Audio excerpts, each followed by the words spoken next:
ठीक आहे. उत्पादन मिश्र ही संकल्पना अभ्यासत असताना आपण उत्पादन मिश्र म्हणजे काय, प्रोडक्ट मिक्स, त्याची व्याख्या पाहिलेली आहे. पुन्हा एकदा रिवाइज फक्त करतोय. उत्पादन मिश्र म्हणजे वस्तू वा उत्पादनाचा असा संच की विपणनकर्त्याने खरेदीसाठी ग्राहकास उपलब्ध करून दिला आहे. ओके. त्यानंतर आपण उत्पादन मिश्राचे 3 पैलू किंवा 3 परिमाणे, बघा इथं 2 शब्द आहेत, पैलू किंवा परिमाणे, ती सुद्धा अभ्यासलेली आहेत. आणि ही परिमाणे 3 स्वरूपाची आहेत, रुंदी, खोली आणि सातत्य. तर पैकी खोली या परिमाणाला किंवा पैलूला आपण लांबी असं म्हटलं होतं. तर रुंदी म्हणजे काय, तर उत्पादन शाखा, अनेक उत्पादन शाखा, व्हेरियस प्रोडक्ट लाईन्स. ओके. खोली म्हणजे एकाच उत्पादन शाखेमध्ये अनेक प्रकारची उत्पादनं उत्पादित करणं. जेवढी संख्या वाढेल तेवढी उत्पादनांची संख्या जेवढी वाढेल एका उत्पादन शाखेत तेवढी उत्पादनांची खोली वाढते. आणि सातत्य म्हणजे कन्सिस्टन्सी. तर एकाच प्रकारच्या वस्तू ज्या उत्पादित केल्या जातात त्याच विभागात दुसऱ्या प्रकारच्या ज्या वस्तू उत्पादित केल्या जातात त्यांचं परस्पर संबंध, कोरिलेशन म्हणजे सातत्य, म्हणजे एका वस्तूवर दुसऱ्या वस्तूची मागणी डिपेंड करते आणि त्यामुळे एका वस्तूबरोबर दोन्ही वस्तूंची खरेदी विक्री त्या ठिकाणी होत असते, विक्री होत असते विपणनकर्त्यांच्या अनुषंगाने. हे आपण पाहिलेलं आहे. साधारणपणे तुम्हाला सगळ्यांना आवाज येतोय का, मला चॅट बॉक्स मधून तुम्ही सांगू शकता, कारण तुमचा आवाज मला बिलकुलच येत नाहीये.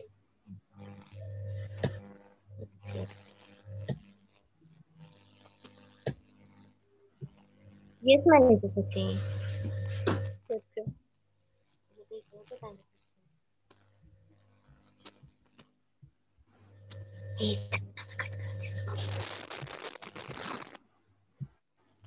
ओके.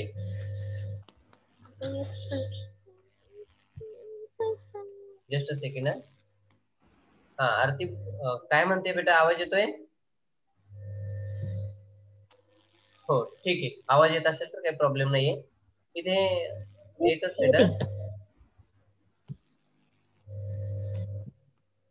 ओके, इथे आवाज म्यूट केलेला होता.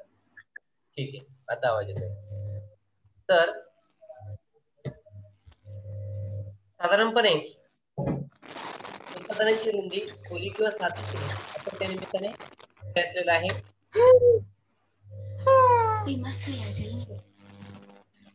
काही खरं नाही ग. कशाचं बेटा? ओके. कोण म्हणत होतं काय खरं नाही बाई? हा ठीक आहे. पुढे संबंधित कंपनीची जी उत्पादन आहेत त्या उत्पादनांच्या बाबतीत रुंदी कशी मोजली जाते हे आपण इथे पाहिलं, खोली कशी मोजली जाते आणि 2 प्रकारच्या उत्पादनांमध्ये सातत्य कसं असतं हे आपण पाहिलेलं आहे. यानंतर आपण उत्पादन मिश्र रुंदीच्या संदर्भात काय असतं, खोलीच्या संदर्भात काय असतं आणि सातत्याच्या संदर्भात काय असतं, सातत्य राखल्यामुळे काय होतं, खोली निर्माण केल्यामुळे काय होतं आणि उत्पादनाची रुंदी वाढवल्यामुळे काय होतं ते सुद्धा आपण पाहिलेलं आहे. आज आपण उत्पादन मिश्रावर परिणाम करणारे घटक अभ्यासणार आहोत. त्यात पहिला घटक आहे लोकसंख्या वाढ. आपण सुरुवातीला चर्चा करत असताना मी तुम्हाला प्रश्न विचारला होता, लोकसंख्या वाढ ही आपल्या देशाच्या दृष्टीने फायद्याची आहे की तोट्याची आहे? बऱ्याच मुलांनी तोट्याची आहे असं म्हटलेलं होतं. परंतु देशातील लोकसंख्या ही जी आहे, ज्या देशात लोकसंख्या कमी आहे मुळात त्या देशांसाठी लोकसंख्या असणं किंवा मनुष्यबळ देशात उपलब्ध असणं हे महत्वाचं ठरतं. आणि त्यासाठी तुम्हाला जर आठवत असेल तर पूर्वी कुटुंबातील सदस्यांची संख्या जास्त असायची. कुटुंबाचा आकार मोठा कसा असेल याकडे लक्ष दिलं जायचं, जेणेकरून ते कुटुंब शेतीवर होईल, त्या कुटुंबावर कुणी हल्ला तर करणार नाही ना, कुणी अन्याय तर करणार नाही ना, यासाठी त्या कुटुंबामध्ये सदस्यांची संख्या जास्त असायची. आणि म्हणून लोकसंख्या वाढ तसं पाहिलं म्हणजे मनुष्यबळाची वाढ ही देशाच्या दृष्टीने चांगली असते, परंतु भारताच्या बाबतीत ती हानिकारक ठरलेली आहे. कारण अतिरिक्त लोकसंख्या जी आहे ती या ठिकाणी देशामध्ये दिसून येते. इथे असं म्हटलंय साधारणपणे लोकसंख्येत संख्यात्मक व गुणात्मक अशा 2 प्रकारची वाढ दिसून येते. मला कोण सांगेन आता संख्यात्मक वाढ, लोकसंख्येमध्ये संख्यात्मक वाढ म्हणजे काय?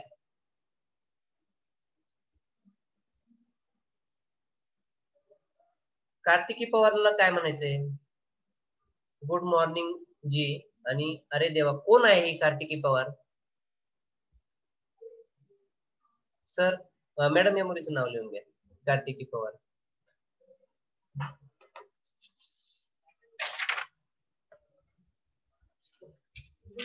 हो,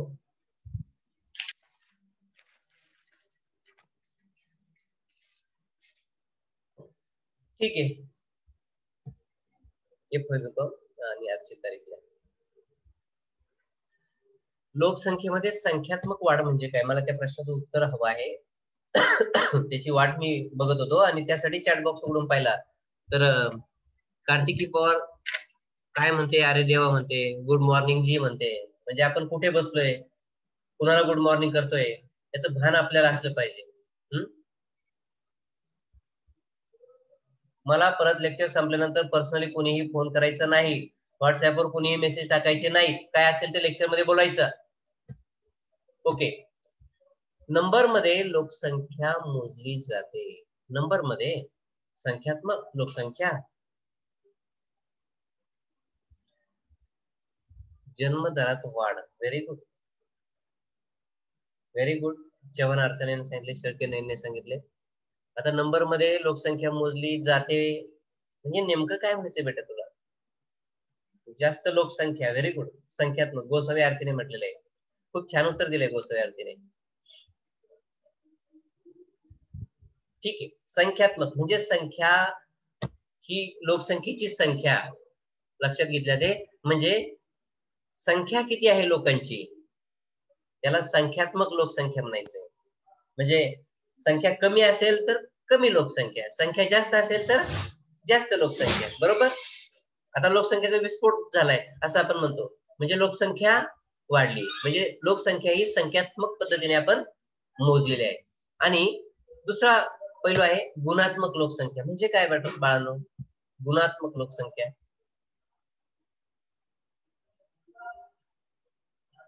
जनगणनामध्ये मोजली जाते. जनगणनामध्ये मोजली जाते.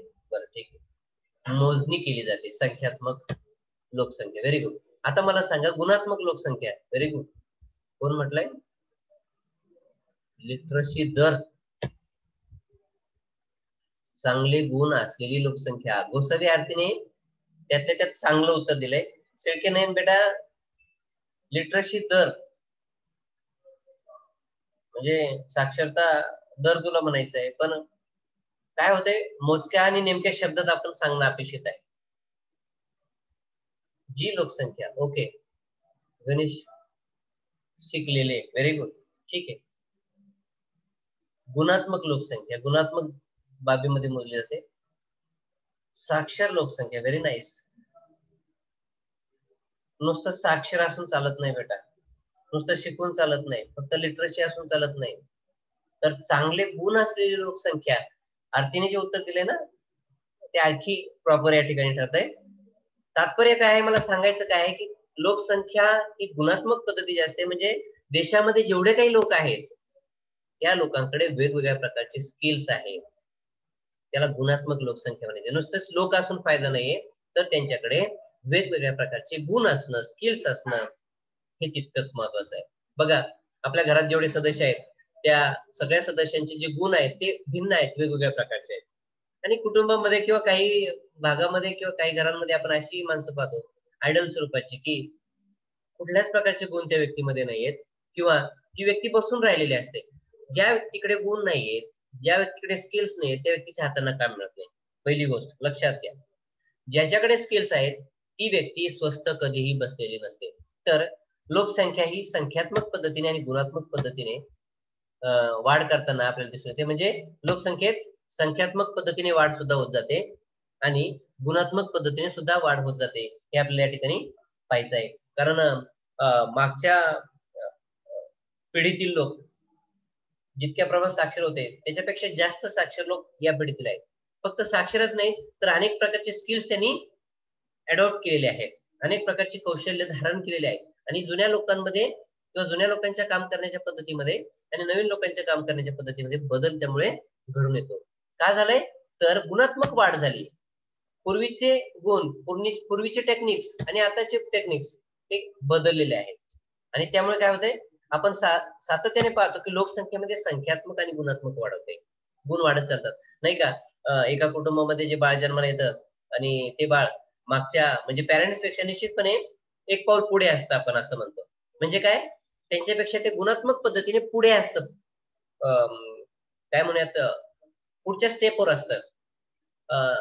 इतरांना त्यांनी मागे टाकलेलं असतं किंवा मागच्या लोकांकडे जेवढे गुण नाही तेवढे गुण पुढच्या पिढीकडे येताना दिसतात. आणि म्हणून जी पुढची पिढी आहे, जी नवीन पिढी आहे, ती आपले गुण दाखवण्याचा प्रयत्न करते. आणि जेव्हा ते आपले गुण दाखवण्याचा प्रयत्न करते पुढची पिढी, तेव्हा ते मागच्या पिढीला रुचत नाही, पटत नाही. कारण त्यांच्याकडे ते अर्थात गुण चांगले असतील तर गोष्ट वेगळी आहे, पण गुण अवगुण असतील, अवगुण आहेत, तर ते पटत नाहीयेत. लोकसंख्या वाढीचा बाजारातील मागणी पुरवठ्यावर परिणाम होत असतो. सरळ सरळ परिणाम आहे. लोकसंख्या वाढली की मागणी वाढते, लोकसंख्या कमी झाली की मागणी कमी होते. त्यामुळे लोकसंख्येत संख्यात्मक व गुणात्मक वाढीमुळे उत्पादन मिश्रमध्ये बदल करणे अपरिहार्य होते. बघा, आपण त्यातला एक आस्पेक्ट जो आहे ना तो अभ्यासू. काय? लोकसंख्येत संख्यात्मक वाढ झाली तर उत्पादन मिश्रमध्ये बदल करावा लागतो. म्हणजे काय? जास्तीत जास्त लोकांना विपणनकर्त्याने किंवा उत्पादकाने उत्पादित केलेली वस्तू कशा प्रकारे आवडतील लोकांना, ग्राहक त्याला कशी मागणी करतील, या पद्धतीचा विचार करण्यासाठी उत्पादन मिश्र म्हणजे वेगवेगळ्या प्रकारच्या वस्तू त्या ठिकाणी निर्माण करायला लागतात. तुम्ही पाहता की घरामध्ये सुद्धा जेवढे सदस्य आहेत ते सारख्याच वस्तूंचा वापर करतात असं नाहीये. प्रत्येक व्यक्तीला वेगळी वस्तू आवडते आणि त्यामुळे काय होतं, उत्पादन मिश्र त्या ठिकाणी बदलणं अपेक्षित असतं. म्हणजे ग्राहकांच्या गरजा बदलल्या, आवडीनिवडी बदलल्या की त्या पद्धतीच्या वस्तू त्या ठिकाणी निर्माण करणं अपेक्षित असतं. आणि जशी लोकसंख्या वाढेल तसं उत्पादन मिश्रमध्ये बदल करणं अपेक्षित असतं. दुसरा पार्ट आहे ग्राहकांचे उत्पन्न.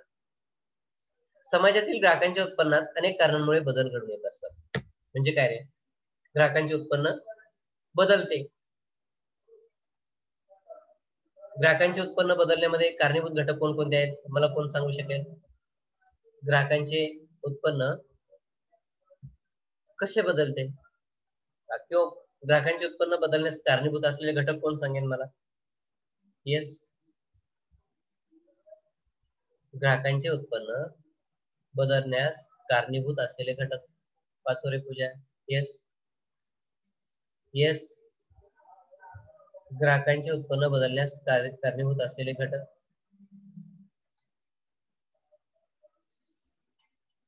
येस. हा, हवामान. कोल्हे पूजा. रोजगारात वाढ कवाढ, वेतन वाढ, जास्त रोजगार, चाणक्य सेवा. चांगल्या सेवा म्हणायच्या असतील बाळा तुला, चाणक्य सेवा. ओके. आता हवामानात बदल झाला म्हणजे ग्राहकांच्या उत्पन्नात बदल झाला म्हणता येईल, काहीच हरकत नाही. शेतकरी ग्राहक जो आहे ना त्यांच्या बाबतीत हे प्रामुख्याने म्हणता येतं. ओके. वेतन वाढ झाली, डेफिनेटली. जास्त रोजगार मिळाला, डेफिनेटली. कमी जास्त होणे म्हणजे आवडीनिवडीनुसार ग्राहकांचं उत्पन्न कसं बदलतं बाळा? ग्राहकांच्या आवडीनिवडीनुसार, बोरसे दीपाली, ग्राहकांच्या आवडीनिवडीनुसार ग्राहकांचं उत्पन्न कसं बदलेल? हार्डवर्कमुळे उत्पन्न बदलतं. Very nice. हार्डवर्क केलं, उत्पन्न वाढलं. हे कोण आहे? शुभम अवतडे. काय म्हणतोय रुपीज? शुभम अवतडे. अरे, ग्राहकांच्या उत्पन्नात बदल घडून येतो त्याची कारण काय आहेत? रुपये कारण आहेत का? शुभम अवतडे. उत्पादनात वाढ शुभम अवतडे होतोय. होऊन समीक्षा म्हणते बचत. बचतीमुळे ग्राहकांचं उत्पन्न बदलतं. Very good. बचतीची पुन्हा गुंतवणूक केली तर त्यापासून उत्पन्न मिळतं. Very nice. चांगली उत्तर दिली शुभम अवतडे. मी तुला पुन्हा विचारतोय, तुला काय म्हणायचंय नेमकं? येस.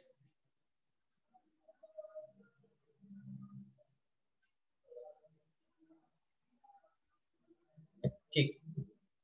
तर बघा, ग्राहकांचे उत्पन्न हे सातत्याने बदलते. कुटुंबामध्ये जेवढे सदस्य असतात ते सदस्य कसे कमावतील यासाठी प्रत्येक कुटुंब धडपड करतात. म्हणजे हातांना रोजगार कसा मिळेल, आणि त्यामुळे काय होते, रोजगार मिळतात, कुठे ना कुठे रोजगार उपलब्ध होतात आणि उत्पन्न गटामध्ये किंवा उत्पन्नामध्ये ग्राहकांची वाढ होत जाते. त्याचप्रमाणे मागच्या वर्षी जेवढं उत्पन्न मिळत होतं त्याच्यापेक्षा निश्चितपणे या वर्षात उत्पन्न मिळतं किंवा मिळवण्याचा लोक प्रयत्न करतात. या वर्षात जेवढं उत्पन्न मिळतंय त्याच्यापेक्षा पुढच्या वर्षात कसं उत्पन्न वाढेल यासाठी लोक प्रयत्न करतात. म्हणजे प्रयत्नांची पराकाष्ठा करतात, त्यामुळे उत्पन्नात वाढ होते. दुसरी गोष्ट अशी की सातत्याने वस्तूंच्या किमती हे वाढत जातात. आता किमती का वाढतात तर महागाई वाढते. महागाई का तर कमी वस्तू जास्त किंमत देऊन मोजून आपल्याला त्या खरेदी कराव्या लागतात. मला सांगायचं तात्पर्य एवढंच आहे की या सगळ्या गोष्टींमुळे जर वाढ झाली, वस्तूंच्या किमती वाढल्या, तर निश्चितपणे उत्पन्नात सुद्धा वाढ होणं अपेक्षित आहे. येते लक्षात तुमच्या? म्हणून ग्राहकांचं उत्पन्न वाढणं अपेक्षित आहे आणि त्यासाठी ग्राहक काय करतात? आपल्या गरजा भागवण्यासाठी जास्तीत जास्त उत्पन्न कसं मिळेल यासाठी प्रामुख्याने प्रयत्न करतात. पाचोरे पूजा कोण आहे बेटा? काय म्हणायचंय तिला? हॅलो, मी अनम्यूट करतोय.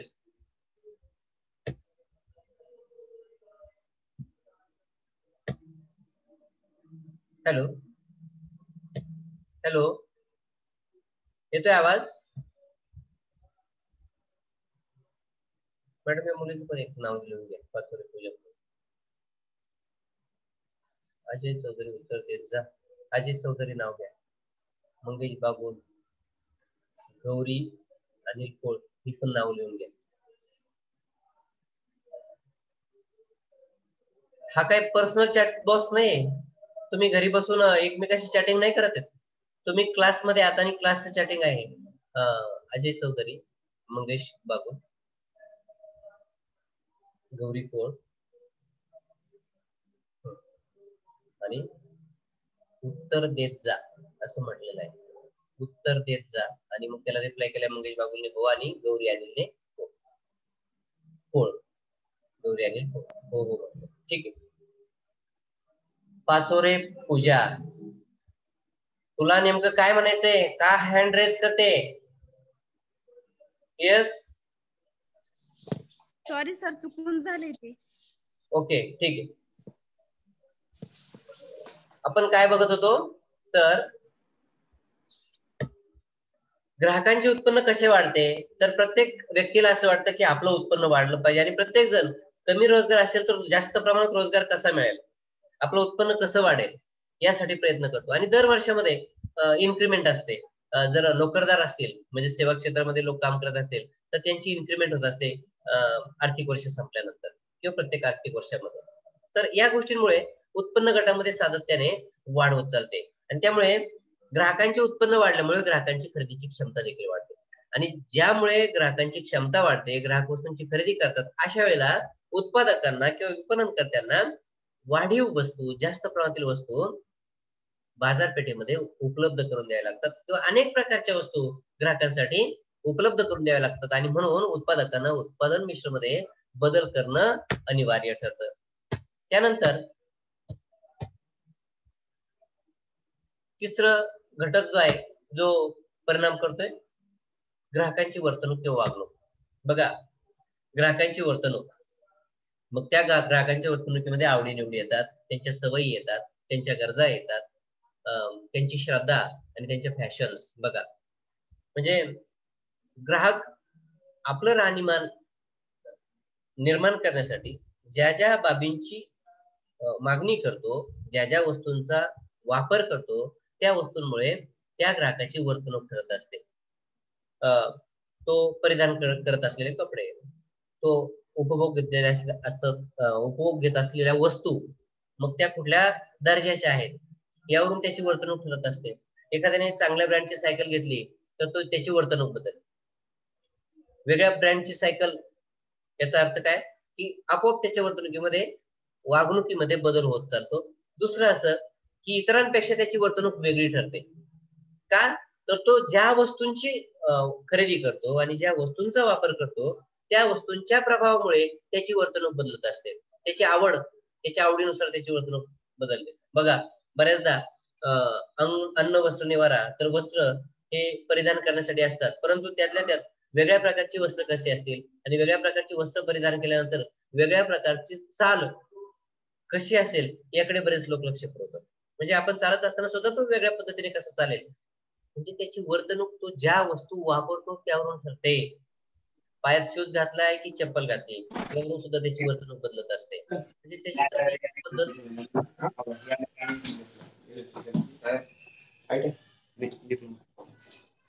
चालण्याची पद्धत सुद्धा त्यातून बदलत असते, तर अशा पद्धतीने ग्राहकाची वर्तणूक हे ठरते. तर त्याची वर्तणूक ठरण्यासाठी किंवा ग्राहकाची वर्तणूक त्याच्या आवडीनिवडी, त्याच्या गरजा, त्याच्या श्रद्धा, त्याचं प्राधान्य, त्याच्या फॅशन्स यामुळे तो वेगवेगळ्या वस्तूंचा वापर करतो आणि त्याच्यामुळे उत्पादन मिश्रमध्ये सुद्धा बदल करावे लागतात. आणि असं आहे का, समजा टू पार्टिसिपंट्स रेज्ड हँड्स. कोण आहे? पाचोरे पूजा आणि अमोल भुईगड. मॅडम ही दोन्ही नाव लिहून घ्या, पाचोरे पूजा आणि अमोल भुईगड. ठीक आहे, अमोल भुईगड. ठीक आहे. तर ग्राहकाची वर्तणूक ही त्याच्या आवडीनुसार, गरजानुसार, त्याच्या सवयीनुसार, त्याच्या गरजांच्या प्राधान्यक्रमानुसार बदलत असते आणि एकच ग्राहक सातत्याने त्याच प्रकारच्या गरजा किंवा आवडीनिवडी बाळगतो असं नाही, तर त्याच्या गरजा ह्या सातत्याने बदलतात, आवडीनिवडी बदलतात आणि म्हणून सातत्याने हे बदल त्याच्या वर्तणुकीत होत असतात ना, त्यामुळे उत्पादन मिश्रमध्ये सुद्धा उत्पादकांना सातत्याने बदल करावा लागतो. पुढचा घटक आहे बाजारपेठेतील स्पर्धा. बघा, बाजारपेठेतील स्पर्धा उत्पादन मिश्रमध्ये बदल करण्यास कारणीभूत ठरते. फॉर एक्झाम्पल, बाजारपेठेमध्ये तीव्र स्पर्धा असेल, उत्पादकांच्या वस्तूंना मागणी नसेल, तर आपल्या वस्तूंना मागणी कशी निर्माण होईल यासाठी आपल्या उत्पादनात कोणते बदल करावे लागतील. मग ते संख्यात्मक बदल करायचे आहेत की गुणात्मक बदल करायचे आहेत वस्तूमध्ये, हे सुद्धा ठरवावं लागतं.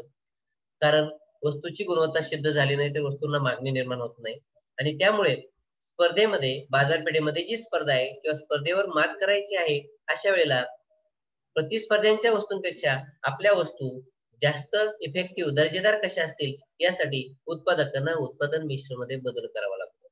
कधी कधी उत्पादन परिस्थितीवर मात करण्यासाठी उत्पादन मिश्रमध्ये बदल करताना उत्पादकांना काही वस्तूंचं उत्पादन बंद करावं लागतं आणि काही वस्तूंचं उत्पादन सुरू करावं लागतं. हे सुद्धा तितकंच लक्षात घ्या, महत्वाचं आहे. बघा, बाजारपेठेतील तीव्र स्पर्धा ही व्यवसाय संस्थेच्या विक्रीवर व नफ्यावर परिणाम करते. बघा, तीव्र स्पर्धेमध्ये जर आपण वरच्या रँकला असेल उत्पादक, म्हणजे जास्त वस्तू विकल्या जात असतील तर नफा वाढतो, बरोबर. आणि बाजारपेठेत स्पर्धेमध्ये एखादा उत्पादक आपलं उत्पादन प्रूव्ह करू शकला नाही तर त्याच्या वस्तूंची विक्री ही कमी होते. हे होत असताना उत्पादकाने स्पर्धेवर मात करण्यासाठी ज्या उपाययोजना करावायच्या असतात त्या उपाययोजना करणे म्हणजे उत्पादन मिश्रमध्ये बदल करणे. उदाहरणार्थ, वस्तूच्या गुणवत्तेमध्ये बदल करणे, वस्तूच्या किमतीमध्ये बदल करणे, बाजारपेठेमध्ये विक्रय वृद्धी घडवून आणण्यासाठी, म्हणजे जास्तीत जास्त वस्तूंची विक्री करण्यासाठी अनेक उपाययोजना करणे. बघा, वस्तूच्या किमतीमध्ये सूट किंवा सवलत बऱ्याचदा दिली जाते, एका वस्तूवर दुसरी वस्तू फ्री दिली जाते आणि त्यामुळे काय होते, वस्तूंचा खप वाढतो. म्हणजे ज्या वस्तू विकल्या जात नाहीत त्या वस्तू निश्चितपणे स्पर्धेमध्ये विकल्या जाऊ शकतात. बाजारपेठेतील स्पर्धा काय करते, उत्पादन मिश्रमध्ये बदल करण्यास कारणीभूत ठरते आणि म्हणून बाजारपेठेमध्ये उत्पादक किंवा विपणन करते हे फक्त आणि फक्त वस्तूंच्या जास्तीत जास्त विक्रीवरच लक्ष केंद्रित करतात. त्यामुळे वस्तू विक्री कशी करता येईल यासाठी वस्तूमध्ये काय बदल करायचा आहे, म्हणजे नवीन वस्तू निर्माण करायच्या आहेत की जुन्या वस्तूंमध्येच बदल करायचे आहेत की आणखी काही वस्तू निर्माण करायच्या आहेत, आणखी वेगळ्या प्रकारच्या वस्तू निर्माण करायच्या आहेत का, याचा विचार करून उत्पादक काय करतात, वेगळ्या प्रकारचं उत्पादन मिश्र तयार करतात. म्हणजे काय, उत्पादन मिश्र मध्ये काय होतं, एकाच वेळेला अनेक वस्तूंचं उत्पादन त्या ठिकाणी केलेलं असतं आणि मग ज्या वस्तू बाजारपेठेमध्ये विकल्या जातील, ज्या विकतील त्याच वस्तू निर्माण केल्या जातील आणि म्हणून उत्पादन मिश्रमध्ये त्याच पद्धतीने बदल करणं अपेक्षित असतं. पाचवा घटक आहे जो परिणाम करतो उत्पादन मिश्रवर, उत्पादनातील बदल. बघा, उत्पादन संस्थांना नवनवीन बाजारपेठा काबीज करण्यासाठी उत्पादनात वाढ करावी लागते. बघा, जेव्हा नवीन बाजारपेठा मिळवायच्या असतात त्यातली पहिली कंडिशन अशी असते की सुरुवातीलाच मुळातच वस्तूंचं उत्पादन जास्त असणं अपेक्षित आहे. जर वस्तूंचं उत्पादन असेल तरच ते उत्पादन बाजारपेठेमध्ये विक्रीसाठी ठेवता येतं. जर वस्तूच उत्पादित नसतील तर त्या बाजारपेठेमध्ये विक्रीसाठी आणता येणार नाही आणि म्हणून त्या व्यवसाय संस्थेकडे उपलब्ध असलेल्या यंत्रसामग्रीच्या साहाय्याने उत्पादन सुरू ठेवावं लागतं किंवा उत्पादनात वाढ कशी करता येईल यासाठी प्रयत्न करायला लागतात. बऱ्याचदा काय होतं, उत्पादनात बदल करावा लागतं म्हणजे उत्पादन कमी सुद्धा करावं लागतं. उदाहरणार्थ, एखाद्या वस्तूची मागणी घटली असेल, कमी झाली असेल तर अशा वस्तूंचं उत्पादन करून चालणार नाही. ज्या वस्तूंची मागणी वाढलेली असेल अशाच वस्तूंचं उत्पादन त्या ठिकाणी करावं लागतं. याचा अर्थ काय? उत्पादकांना उत्पादन मिश्रणामध्ये बदल करावा लागलाय. काय? काही वस्तूंचं उत्पादन कमी करावं लागलंय, काही वस्तूंचं उत्पादन वाढवावं लागलंय.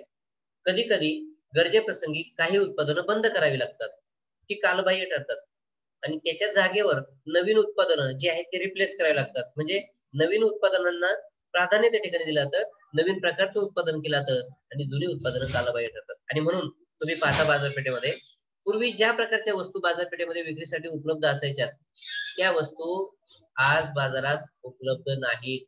फॉर एक्झाम्पल, तुम्ही सगळे आता मोबाईल फोन वापरता, बरोबर? मागच्या वेळेला जो मोबाईल फोन घेतलाय तो मोबाईल फोन आज बाजारपेठेत उपलब्ध होत नाही, कारण उत्पादनात बदल करावा लागला. काही उत्पादनं बंद करावी लागली आणि काही उत्पादनं नव्याने सुरू करावी लागली. बघा, अँड्रॉइड फोन, ज्या फोनमध्ये अँड्रॉइडची सुविधा नाहीये, जास्त स्टोरेजचं क्षमता नाहीये, कमी स्टोरेजची जी उत्पादनं होती ती बंद करून नवीन स्टोरेजची उत्पादनं आता मोबाईल फोनच्या बाबतीत बोलूयात आपण, त्या ठिकाणी गरज आहे म्हणून ते उत्पादित केले जातात.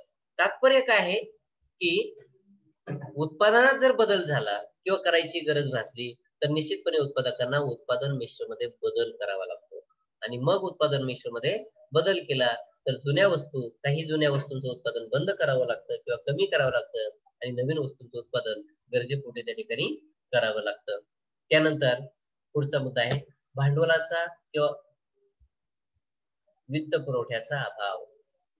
बघा, वित्त पुरवठा ही सगळ्यात महत्वाची बाब आहे. जसं व्यक्तीच्या शरीरामध्ये रक्तवाहिन्यांना महत्व आहे तसं उद्योगामध्ये वित्त पुरवठ्याला महत्व आहे, हे मी सांगायला नको. पूर्वी ज्या पद्धतीने लोक पैशामध्ये काही गोष्टी मोजत नव्हते, पण आज मात्र प्रत्येक बाब ही फक्त आणि फक्त पैशातच मोजली जाते. प्रत्येक गोष्टीचं मूल्य हे पैशात ठरवलं जातं. म्हणजे अशी कोणतीच गरज किंवा कोणतीच वस्तू ही विनामूल्य मिळते असं अजिबात नाही. ठीक आहे, एखाद्या वेळेला तुम्ही पाहुण्याकडे गेला तर भाजीपाला असेल तर तुम्हाला एखाद्या वेळेला तो दिला जाऊ शकतो, पण वारंवार त्याची जर मागणी तुम्ही केलीत किंवा अपेक्षा धरलीत तर ते शक्य नाही, कारण त्या भाजीपाल्याचं मूल्य, त्या वस्तूंचं मूल्य हे केवळ पैशात मोजलं जातं. म्हणजे अलीकडे, कारण का मोजलं जातं कोण सांगेल मला? त्या वस्तूंचं मूल्य हे पैशात मोजलं जातं असं कोण सांगेल मला? येस, वस्तूंचं मूल्य पैशात का मोजलं जातं? वस्तूची किंमत पैशात का मोजली जाते किंवा प्रत्येक वस्तूला किंमत असते का? कोण सांगेल मला उत्तर? येस, मी चॅट बॉक्स मध्ये उत्तर बघतोय, उत्तराची वाट बघतोय. कोणी सांगेल का मला? प्रत्येक वस्तूची किंवा प्रत्येक सेवेची किंवा प्रत्येक बाबीची किंमत ही पैशात ठरवली जाते. व्हाय? प्रत्येक बाबीचं मूल्य पैशात ठरवलं जातं. येस, कारण ती उत्पादित करण्यासाठी पैसा लागतो. पैसा काय पैसा करताय तुम्ही? मला काही समजत नाही. इथं वस्तू पाहिजे, वस्तूच्या उत्पादनावर खर्च झालेला असतो. मग काय झालं? वस्तूच्या उत्पादनासाठी भांडवलाची आवश्यकता असते. मूलभूत गरज पाहिजे वाघ. पैसा हे विनिमयाचे साधन आहे. Very good. कारण त्या वस्तूचा मोबदला मिळवावा लागतो. विनिमयात पैसा महत्वाचा असतो. म्हणजे काय? सगळ्यांनी पैसा पैसा पैसा, सगळ्यांनी काय पैसा लावून धरलाय? पैसा हेच जीवन आहे का तुमचं? कारण ते देवाणघेवाणचे चलन आहे, मूलभूत गरज आहे. बरं, ठीक आहे. आणि समजा पैसा नसेल तर?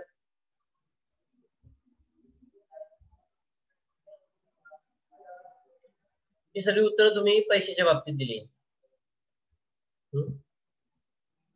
पूर्वीचे लोक सुद्धा आपलं जीवन सुसह्य करत होते विदाऊट पैसा. म्हणजे पैसा निर्माण सुद्धा झाला नव्हता, त्यावेळेचे लोक जगत नव्हते का? त्यावेळेला उत्पादन होत नव्हतं का? त्यावेळेला वस्तूंची निर्मिती होत नव्हती का? मग आजच पैशाला इतकं मग का महत्व आलं? उत्तर साधं आहे. तुम्ही जर विचार केला असेल तर मानवाच्या उत्पत्तीनंतर क्रमाक्रमाने वस्तूंची देवाणघेवाण सुरू झाली, नंतर वस्तू विनिमय सुरू झाला, एका वस्तूच्या मोबदल्यात दुसरी वस्तू देवाणघेवाण सुरू झाली, दुसऱ्या वस्तूची देवाणघेवाण, बरोबर? पण देवाणघेवाण मध्ये जे अडथळे येऊ लागले, वस्तूच्या विनिमयामध्ये जे अडथळे येऊ लागले, वस्तू विनिमय माहिती ना तुम्हाला, तुम्ही शिकलेला आहात, बरोबर ना? मध्ये शिकलात. वस्तू विनिमय म्हणजे काय? एका वस्तूच्या मोबदल्यात दुसरी वस्तू देणे, म्हणजे वस्तूंची आदलाबदल करणे, वस्तूंची देवाणघेवाण करणे, तिथे पैशाचा काहीही संबंध नाही. मी तुम्हाला चॉकलेट द्यायचं, तुम्ही मला पेन द्यायचं, वस्तू. बर, आता चॉकलेट निर्माण करायला पैसा लागतो, पेन निर्माण करायला पैसा लागतो, तो भाग वेगळा. पण समजा शेतीमध्ये एखादं फळझाड उगवलं, त्या झाडाला फळं आली, तर त्यासाठी तुम्ही काही खर्च केलेला नाही, लक्षात. किंवा निसर्गतः तुम्हाला ज्या वस्तू उपलब्ध आहेत, मोती असतील, शिंपले असतील, तर अशा प्रकारच्या वस्तूंची अदलाबदल केली, बरोबर? पैसा कुठेही नव्हता. आज मात्र वस्तू विनिमयाचं किंवा वस्तू विक्रीचं प्रमुख साधन पैसा हे बनलेलं आहे, वस्तू विनिमयातील अडथळ्यामुळे. आणि म्हणून तुम्हाला प्रत्येक गोष्टीची किंमत ही पैशातच मोजावी लागते किंवा चुकती देखील करावी लागते. खूप मुलांनी खूप बरोबर उत्तर दिलेत, खूप छान उत्तर दिलेत. काय की वस्तूचं उत्पादनच करण्यासाठी मुळात पैसा लागतो, म्हणून त्या वस्तूची किंमत ही पैशातच मोजली जाते. व्हेरी नाईस, खूप छान उत्तर दिलेत तुम्ही. याचा अर्थ काय की भांडवल हे शरीरातील रक्तवाहिन्यांसारखं काम करतं. भांडवलाच्या उपलब्धतेमुळे शरीर स्वस्थ राहतं किंवा सगळ्या ऍक्टिव्हिटीज तुमच्या व्यवस्थित सुरू राहतात. जर व्यवसाय संस्थेमध्ये भांडवल असेल तर व्यवसाय संस्था सगळ्या क्रिया व्यवस्थित करू शकेल. उत्पादन प्रक्रिया असेल, खरेदी प्रक्रिया असेल, विनिमय प्रक्रिया असेल, जाहिरात क्रिया असेल, या विमा असेल तुमचा, या सगळ्यांसाठी भांडवलच लागतं. भांडवल नसेल तर कुठलीही व्यावसायिक कृती, बिझनेस ऍक्टिव्हिटी म्हणतो आपण त्याला, तुम्ही करू शकणार नाही. आणि त्यामुळे भांडवल ही सगळ्यात महत्वाची बाब आहे. जर भांडवलाचा अभाव असेल तर उत्पादन कमी करणं अपेक्षित आहे, आणि जर भांडवल पुरेपूर उपलब्ध असेल तर उत्पादनामध्ये वाढ सुद्धा करणं अपेक्षित आहे. याचा अर्थ काय की उत्पादन मिश्रमध्ये किंवा भांडवलाची उपस्थिती